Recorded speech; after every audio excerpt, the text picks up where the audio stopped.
Assalamualaikum warahmatullahi wabarakatuh. Selamat pagi anak-anak. Apa kabar hari ini? Alhamdulillah jika kalian semua dalam keadaan sehat walafiat. Baik anak-anakku sekalian, hari ini Bu Umi akan menjelaskan muatan pelajaran yaitu ilmu pengetahuan sosial yang terdapat pada tema 2 subtema 1. Nah, anak-anakku sekalian, sebelum kita belajar, alangkah baiknya kita berdoa menurut agama dan kepercayaan kita masing-masing. Berdoa dipersilahkan.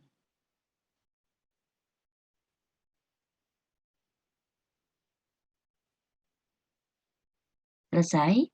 Terima kasih anak-anakku sekalian. Baik, kita lanjutkan ke materi selanjutnya ya. Kita akan eh, bahas satu persatu ya, IPS tema 2, subtema 2, kelas 5 ya. Baik, adapun materinya yang kita bahas adalah jenis-jenis ekonomi masyarakat. Anak-anakku sekalian perlu diketahui bahwa materi ini terdapat pada tema 2, subtema 1 di eh, pembelajaran 3 dan 4 ya, di pembelajaran 3 dan 4. Yang kedua adalah usaha di bidang pariwisata. Nah, dua materi ini akan kita bahas pada tema 2 subtema 1. Kita bahas satu persatu. Yang pertama adalah jenis-jenis ekonomi masyarakat ya. Nah, anak-anakku sekalian harus tahu dulu apa itu ekonomi. Ekonomi merupakan semua kegiatan yang dilakukan oleh manusia untuk memenuhi kebutuhan hidupnya. Nah, anak-anakku sekalian, kita tahu bahwa kondisi geografis di Indonesia itu beragam ya. Kemudian masyarakatnya ada yang tinggal di daratan dan juga ada pula yang tinggal di wilayah perairan. Nah, kondisi inilah yang menyebabkan beragamnya jenis kegiatan yang dilakukan oleh masyarakat. Nah, anak-anakku sekalian,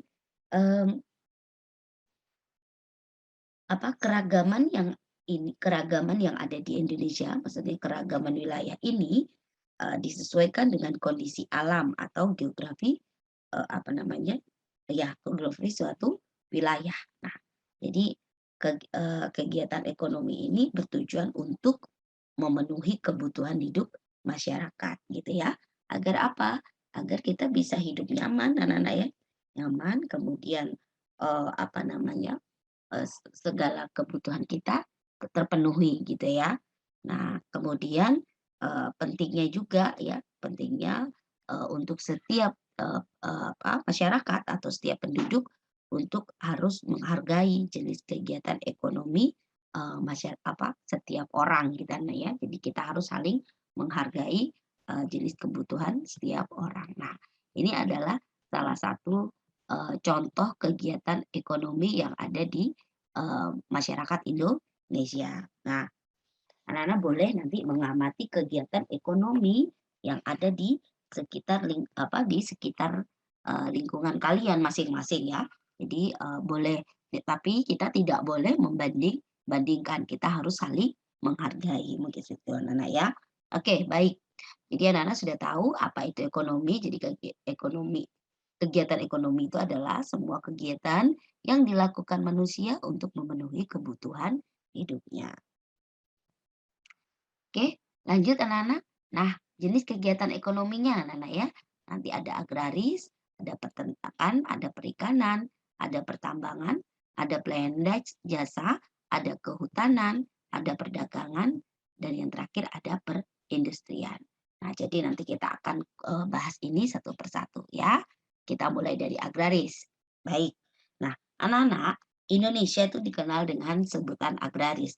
Kenapa? Karena banyaknya penduduk bermata pencaharian sebagai petani anak-anak ya.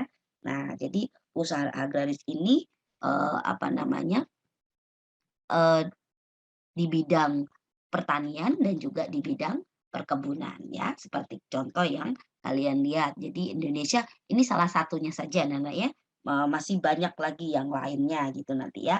Kalian boleh mencari ya atau searching di Google ya supaya mengetahui apa saja jenis pertanian dan perkebunan masyarakat Indonesia. Nah, gitu ya. Nah, biasanya anak-anak kegiatan ini terjadi di pedesaan dan di pegunungan gitu ya. Jadi kegiatan ini biasa terjadi di pedesaan atau pegunungan. Lalu, eee, berbagai jenis tanaman anak-anak ya, yang dihasilkan dari hasil pertanian dan perkebunan. Contohnya seperti padi, jagung, sayuran, dan masih banyak lagi gitu ya anak-anak ya. Baik, yang kedua adalah peternakan ya anak-anak. Yang kedua adalah peternakan. Nah, anak-anakku sekalian, eee, peternakan ini, apa, banyak jenisnya anak-anak ya, terbagi menjadi beberapa jenis ya. Jadi, ada peternakan, apa namanya, unggas, kemudian peternakan hewan besar dan juga peternakan hewan kecil. Nah, ini adalah beberapa contoh gambar anak ya. Nah, apa itu peternakan? Peternakan itu adalah, kegiatan usaha budidaya, hewan yang diambil hasilnya. Itu adalah, eee, pengertian dari peternakan gitu ya. Lalu ini tadi jenisnya yang Bu Umi sampaikan ada, peternakan hewan kecil, peternakan hewan besar, dan peternakan unggas. Nah, unggas itu ya contohnya seperti, yang ada itu anak-anak ya. Nah, yang ada itu ada, bebek, ada ayam, ya ada mentok ya, dan lain sebagainya gitu ya. Kalau yang besar berarti ada sapi, kerbau, ya, apalagi ya, peternakan kuda ya, banyak sekali. Lalu kalau kecil misalnya kambing ya, anak-anak ya, kambing, biri-biri ya, banyak lagi ya, dan lain sebagainya. Nah, seperti itu, oke. Nah nah kemudian apa peran pemerintah dalam dalam bidang peternakan ini ya, dalam bidang kegiatan peternakan ini? Jadi banyak sekali ya, anak-anak ya, peranan pemerintah ini. Yaitu misalnya memberikan bantuan bibit unggul, menyediakan pakan ternak bermutu, dan memberikan penyuluhan kepada peternak. Penyuluhan itu maksudnya memberikan, mmm, nasehat ya atau saran yang baik sehingga hasil ternak mereka itu menghasilkan yang lebih baik, begitu ya. Oke. Baik, berikutnya adalah perikanan anak-anak. Nah, perikanan ini, anak-anak perlu diketahui ya, bahwa ini adalah contoh, tambak ya, tambak yang, petani tambak, ikan ya. Jadi mereka melakukan kegiatan berupa, apa namanya, pemeliharaan ikan dalam jumlah besar gitu ya. Nah, anak-anakku sekalian, jadi perikanan, apa ya, di bidang perikanan ini, dibedakan usaha perikanan ini dibedakan menjadi 2 Nana ya, ada perikanan darat dan juga ada perikanan laut ya. Nah, perikanan darat itu salah satu contohnya adalah, apa, perikanan yang terdapat di atas, apa, perikanan air payau dan perikanan air tawar gitu ya, Nana ya, terdiri atas perikanan air tawar dan perikanan air payau. Nah, perikanan air darat itu perikanan air darat itu adalah, eee, ya perikanan darat anak-anak ya, perikanan darat ya bukan air di tulisannya Bu Umi sih salah ini ya, perikanan darat ya.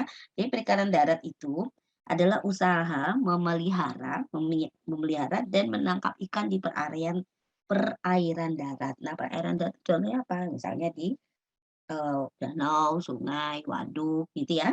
Nah, kemarin sudah belajar tentang, penampakan anak-anak ya, penampakan alam ya, alam itu ada di darat dan di, perairan misalnya gitu ya. Jadi itu ya.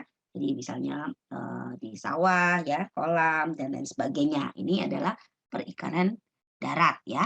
Nah, jadi airnya ini boleh hapus ya anak-anak ya, perikanan darat. Kemudian, nah jenisnya ada air payau, kemudian juga air tawar gitu ya. Nah, kalau air, jenis ikan biasanya yang dibudidayakan itu misalnya ada lele ya, nila, mujair, gurami, mas, dan lain-lain Anak ya. Nah, nih ini adalah contoh dari, eee, perikanan air apa namanya, air tawar anak-anak ya, sedangkan perikanan air payo itu biasanya dilakukan di pinggir pantai. Contohnya apa? Bandeng gitu ya. Nah, itu ya. Oke, selanjutnya adalah perikanan air laut anak-anak. Nah, jadi ini adalah kegiatan atau usaha menangkap ikan di laut seperti gambar itu ya anak-anak ya. Nah, jadi contohnya banyak ada udang, kerang ya, mutiara, ya kemudian banyak sekali ya anak-anak ya, garam ya. Nah, ini adalah perikanan ya kalau garam ini sebenarnya petani ya, masuk pertanian ya, petani garam ya. Mungkin masuk dalam kegiatan perikanan air laut gitu ya. Oke. Nah, berikutnya kita ke selanjutnya Nana ya, yaitu pertambangan. Nah, pertambangan ini kita tahu bahwa Indonesia itu mengandung banyak barang tambang Nana ya, sehingga potensi barang tambangnya itu sangat melimpah ya, melimpah ruah. Nah, namun kita sebaiknya menggunakan hasil tambang ini dengan bijaksana ya, yang tujuannya adalah untuk kemakmuran masyarakat gitu ya, atau rakyat Indonesia gitu ya. Nah, anak-anakku sekalian, barang tambang itu dibedakan menjadi ada 3 ya, ada barang tambang mineral logam, nah ada tambang, contohnya ada emas, perak, tembaga, timah, boksit, dan nikel. Lalu ada barang tambang mineral non logam, contohnya belerang, gipsum, marmer, dan batu gamping. Kemudian yang terakhir adalah barang tambang sumber energi, contohnya minyak bumi, batu bara, dan gas alam. Nah, kalian pasti akan bisa mengklasifikasi atau mengelompokkan. Nah, barang tambang yang ada di sekitar kita, yang terutama di Sangatta ini masuk barang tambang yang mana, gitu ya. Nah, baik. Dan masih banyak anak-anak dan barang tambang ini anak-anak eee, termasuk sumber daya vital ya. Jadi pemanfaatannya memang harus dimanfaatkan untuk kemakmuran masyarakat Indonesia. Nah, jadi jika eksploitasi atau digali ya atau diambil secara terus-menerus, maka ketersediaannya akan cepat habis dan, eee, apa namanya, siklusnya untuk barang tambang ini, memerlukan waktu yang cukup lama nah ya, berjuta-juta tahun bahkan mungkin iya berjuta-juta tahun lamanya gitu anak-anak ya. Nah jadi, eee untuk itu kita harus memanfaatkan hasil barang tambang ini dengan sebaik mungkin. Nah, banyak sekali perusahaan-perusahaan atau PT-PT yang, mengelola barang tambang ini. Contohnya yang ada Nana ya di lingkungan kita ada PT, Kaltim, eee Kaltim Primakol ya, jadi KPC gitu ya, ada KPC, ada PT Pama, ada PT TIS dan lain sebagainya, banyak sekali, ada PT Pertamina, nah ya, ada Chevron, apalagi namanya, ada Freeport ya, dan masih banyak lagi perusahaan-perusahaan besar yang mengelola hasil tambang gitu ya, Nana ya. Baik, selanjutnya adalah pelayanan jasa anak-anak. Nah, pelayanan jasa ini banyak ya, contohnya ini salah satunya adalah, seorang penjahit. Ini juga adalah, pelayanan jasa banyak banget ya, ada salon, jasa, dokter, guru ya, banyak banyak banyak sekali. Artinya apa? Pelayanan jasa ini adalah kegiatan yang melayani masyarakat dalam bentuk pemberian jasa atau keahlian anak-anak ya. Jadi seperti itu ya. Nah, ini adalah, pelayanan jasa. Contohnya ya, dokter, pegawai asuransi, penjahit, dan lain-lain. Masih banyak, kalian boleh menyebutkan ya.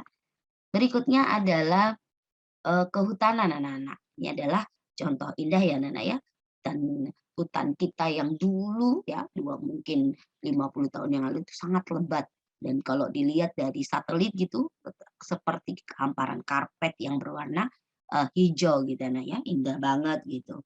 Nah, namun sekarang seiring berjalannya waktu ya anak-anak ya, ya kita lihat bahwa hutan kita perlu adanya penanganan khusus seperti kegiatan reboisasi atau penanaman kembali. Untuk itu kalian perlu menjaga tanaman-tanaman yang ada di sekitar kalian gitu ya, Nana ya. Nah, anak-anakku sekalian, hutan Indonesia itu ternyata merupakan, paru-parunya dunia, anak-anak, dan luar biasa karena memang hamparannya yang sangat luas, anak-anak, ya. Jadi itu merupakan, apa namanya, paru-paru dunia, ya. Nah, ini sangat keberuntungan bagi Indonesia dan juga merupakan tanggung jawab, tugas dan tanggung jawab kita sebagai masyarakat Indonesia untuk saling ya untuk menjaga lingkungan yang ada di hutan gitu ya Nana ya. Nah juga hutan ini berfungsi sebagai daerah resapan air hujan. Jadi hutan itu menampung banyak air anak-anak ya, air hujan. Jadi agar apa? Agar tidak banjir, agar tidak longsor anak-anak ya, agar tidak terjadi bencana-bencana alam yang terjadi akibat ulah kita sendiri atau ulah manusia gitu ya. Nah kemudian hutan juga difungsikan sebagai ini anak-anak berkembangnya berbagai fauna, tumbuhan. Selain itu juga hutan sebagai tempat hidupnya eee, ini ya anak-anak ya, eee, hewan anak-anak ya, fauna fauna, fauna hewan anak ya, fauna ya. Jadi berbagai fauna atau hewan ya dan juga banyak jenis tanaman yang akan tumbuh di hutan gitu ya. Jadi hewan pun bertempat tinggal di hutan gitu anak-anak ya. Oke, nah yang dihasilkan oleh hutan contohnya adalah jati, meranti, ulin, damar, dan rotan, dan masih banyak lagi jenis tanaman yang lain ya gitu anak-anak ya. Baik, selanjutnya kegiatan ekonomi adalah perdagangan. Nah, ini sering yang kita lihat di pasar ya anak-anak ya. Sekalian misalnya ikut orang tua kalian ke pasar, maka di sana kan banyak sekali terjadi kegiatan ekonomi. Jadi apa itu? Perdagangan adalah kegiatan membeli dan menjual barang gitu ya Nana ya, untuk memenuhi kebutuhan ya. Nah, jadi selain kegiatan yang ada di dalam ini lingkungan masyarakat, ada kegiatan perdagangan antar negara Nana. Adalah namanya impor ya dengan kita kita kenal dengan istilah impor. Jadi impor itu adalah kegiatan, mana ya, kegiatan, atau usaha memasukkan barang ya, memasukkan barang ya, dari negara lain ke dalam negeri atau atau mungkin lebih dipahaminya adalah kegiatan membeli barang dari luar negeri, gitu Nana ya. Nah, beli barang dari luar negeri untuk dimasukkan ke dalam negeri gitu ya, ke impor. Nah, kemudian ekspor. Nah, kalau ekspor ini kebalikan dari impor. Jadi ekspor ini adalah usaha menjual barang dari dalam negeri ke luar negeri gitu ya. Nah, ini adalah kegiatan berskala besar gitu anak-anak ya. Nah, tentunya anak-anak kegiatan perdagangan ini untuk menghasilkan sebuah keuntungan. Dari mana? Keuntungan itu diperoleh dari selisih harga jual, anak-anak selisih ya, kalau selisih berarti dikurang ya, selisih harga jual dan harga beli, gitu ya. Jadi harga jual dikurangi harga beli, maka akan mendapatkan sebuah keuntungan, gitu. Oke, itu adalah kegiatan perdagangan. Nah, berikutnya adalah perindustrian. Nah, ini sudah ada contohnya, misalnya makanan, kosmetik, ya garment. Garment itu adalah pakaian anak-anak ya. Nah, itu. Nah, ini contoh dari garment anak-anak ya, membuat sebuah menghasilkan ini apa namanya, pakaian-pakaian ya. Berikutnya adalah apa itu perindustrian? Kegiatan mengubah bahan mentah menjadi barang setengah jadi atau barang jadi. Nah, kemudian jenisnya apa? Ada home industry atau mmm, olahan rumah ya, nah, karena rumah tangga ya. Kemudian industri sedang dan juga industri besar ya. Nah, contohnya sudah ada ya makanan, kosmetik dan lain-lain. Nah, itu tadi adalah jenis kegiatan ekonomi yang ada di masyarakat kita, anak-anak ya. Nah, yang berikutnya, yang poin kedua yang kita akan bahas adalah usaha di bidang pariwisata. Nah, anak-anakku tahu pariwisata itu apa sih?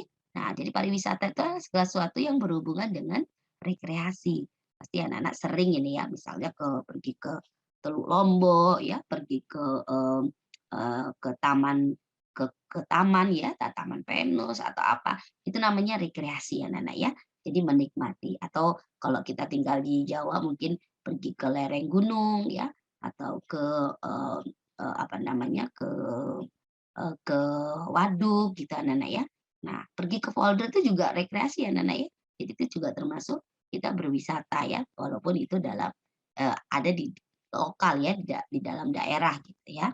Nah gitu, oke. Nah, ini adalah contoh ya, ini contoh, beberapa wisata, Nana ya, beberapa kegiatan pariwisata yang bisa kita datangi. Kalau ini adanya di Jawa, Nana ya, kalau ini ya. Kalau kita di Kalimantan atau tepatnya di Kutai Timur ini tuh tidak ada gunung, kan, Nana ya, yang ada adalah bukit ya, adanya adalah bukit. Nah, kita bisa menikmati seperti pergi ke, eee air terjun, itu juga termasuk wisata, Nana ya. Atau pergi ke pantai ya, itu juga termasuk jenis pariwisata ya. Oke. Nah, anak-anakku sekalian, jenis usaha bidang pariwisata.